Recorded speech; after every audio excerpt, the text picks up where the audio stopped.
have panel 3, and it's on coping with hazards and recovery from disaster. And it's a panel where we're all very familiar with in terms of the kind of hazards facing agriculture, on the farm and off the farm, and as well what happens after disaster. We have Roderick Sinclair from the Grenada Marketing Board, who's also a radio talk show host. He'll be moderating the panel for us this afternoon, and he will welcome our panelists. The President of the Agricultural Association of Trinidad and Tobago, and short bio on Ms. Suku. She has been heavily involved with farming and the farmer development for the past 2 decades, especially in the area of marketing of fresh produce.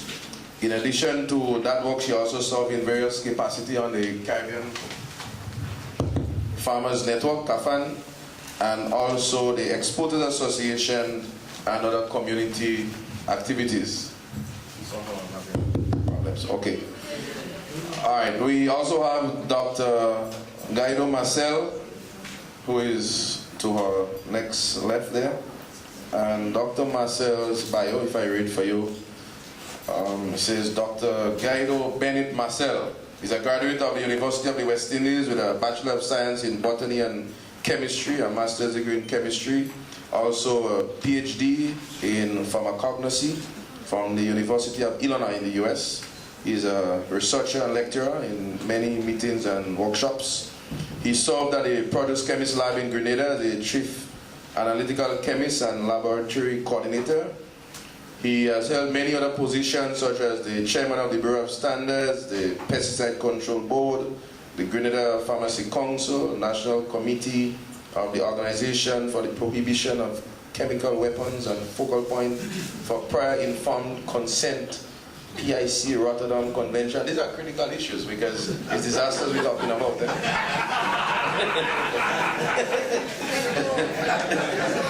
Yeah. He is currently chairman of the Nutmeg Sector Revitalization Strategy Committee, and that's a major activity, especially post-Ivan.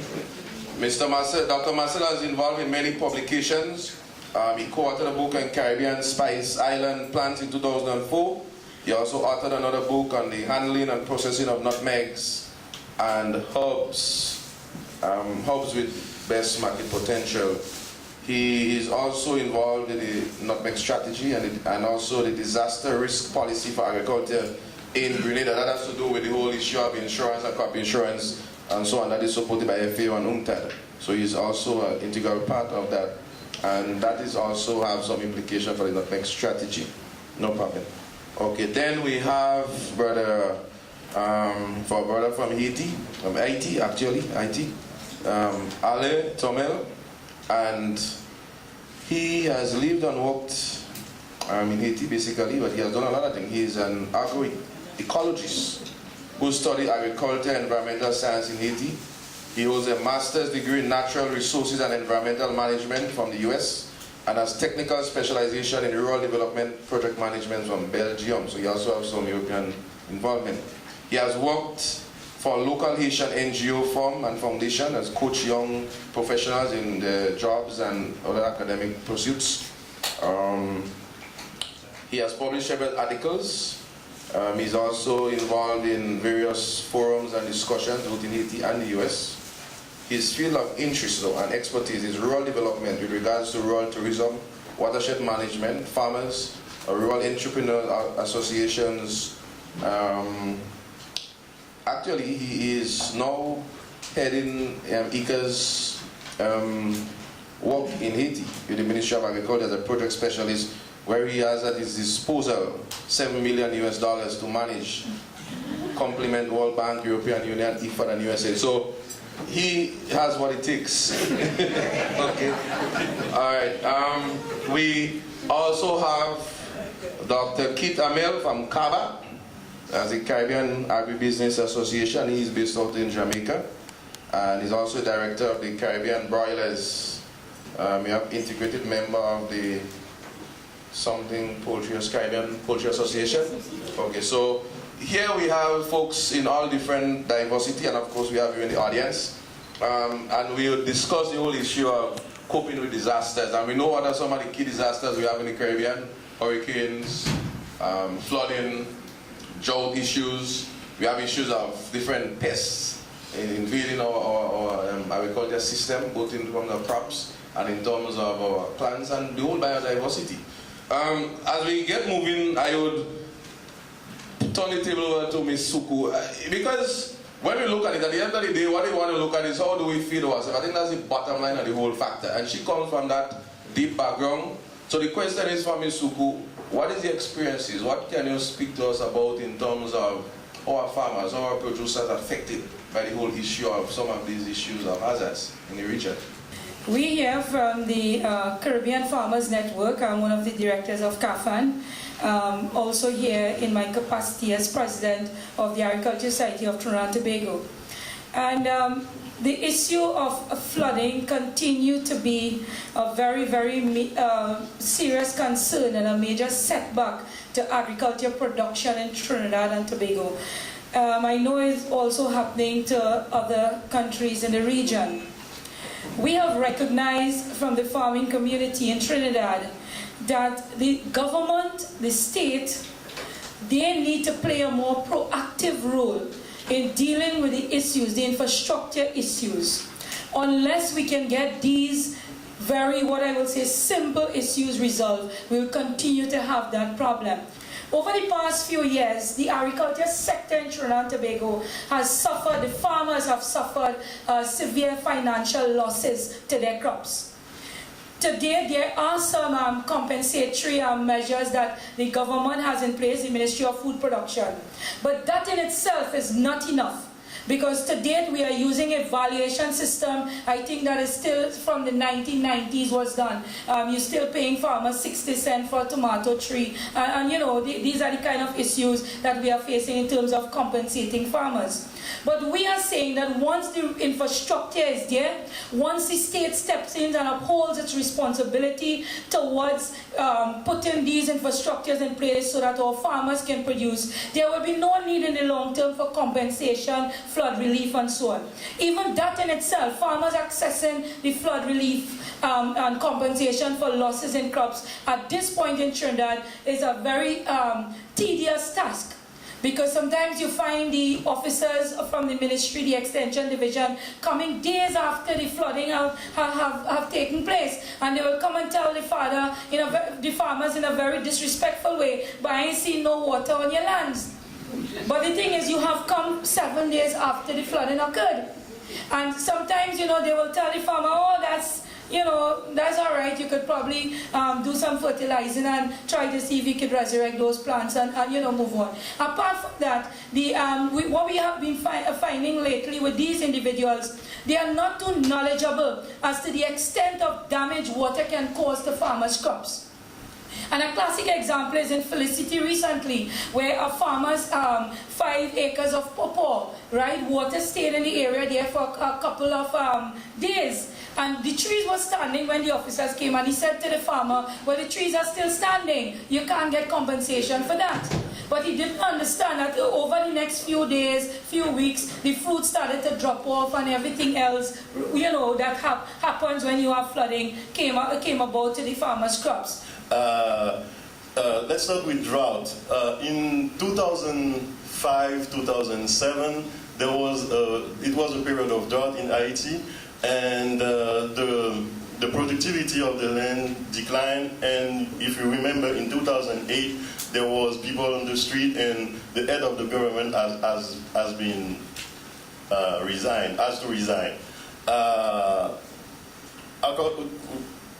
If we're looking about the flooding, we can take as an example the tropical storm. We have 4 tropical storms in 2008, and those tropical storms has flooded several parts of the country, and all major several hundred hectares of cultivated land in the north, mostly in the center of the country, the Artibonite region. And the reaction was mostly done by the state government, who used the money to help building, to help rehabilitating some infrastructure, and also assist farmers to get through all that. Also regarding pests, we had 2 attacks that it's important to mention. The fruit fly attacks on the mango plants, mango fruit. And as you know, mango industry is one of the first income sources for the country. It contributes for over $20 million per year of income. So it's a really new, interesting way to bring money inside the country. After we had a hurricane called Gilbert a long time ago, and there's songs written about Gilbert, that destroyed the poultry industry, we decided it would never happen again. And so the poultry industry replaced all its houses with houses that withstand 135 mile per hour winds. And they're self-contained. In other words, they have standby generators and so on. And they have bulk storage bins that hold 10 to 24 tons of feed that can feed the chickens for 2 to 3 weeks. So if they're isolated and the approach roads are broken, the chickens will survive and they will also be fed. And the Jamaican poultry industry is more or less based on this sort of stuff, where 60% of the meat is produced in this way. The other thing you do is not to put all your eggs in one basket. We're talking about chickens. And because of the situation in the Caribbean, the breeder flocks that produce our fertile eggs are deployed elsewhere. They're probably in Georgia or Florida, and it's deliberate. Because if your breeder flock is destroyed, your poultry industry is also destroyed. So that we make sure that we spread things out, so that nothing, the whole industry will not be wiped out at any particular time. Interestingly, I also want to say that raising its head to Grenada, apart from the regular hazards that were mentioned, we had some problems too with forest fires.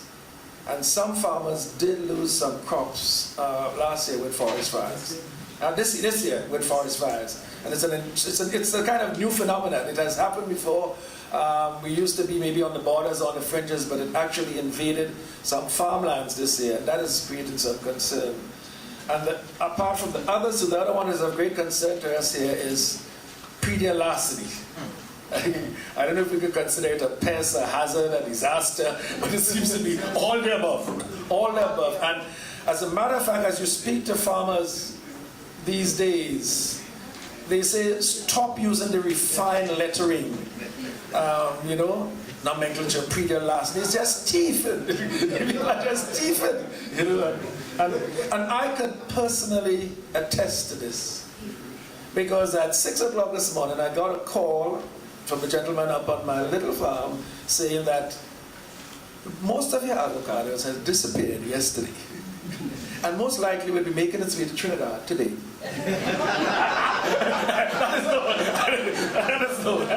That is no. So that is one, but I wouldn't delve into that.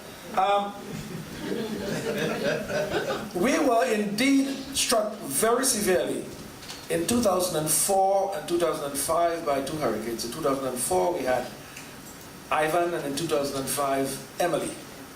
Well, in 1955 we had Ivan. Sorry. Janet. So Ivan in 2000, we named it. We had Janet, yes.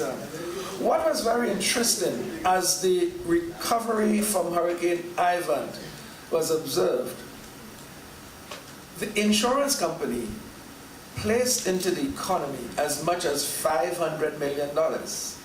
And that was able to sustain the recovery of the housing stock and some of the infrastructure. For the crops and plants and that sector, monies, I think it's only in the region of about, from what I gathered from research, in the region of about maybe 200 million or more was spent. The problem was, or the problem still continued to be, that some of the replanting did not proceed as it should have, and some of the areas that were cleared became bushed again.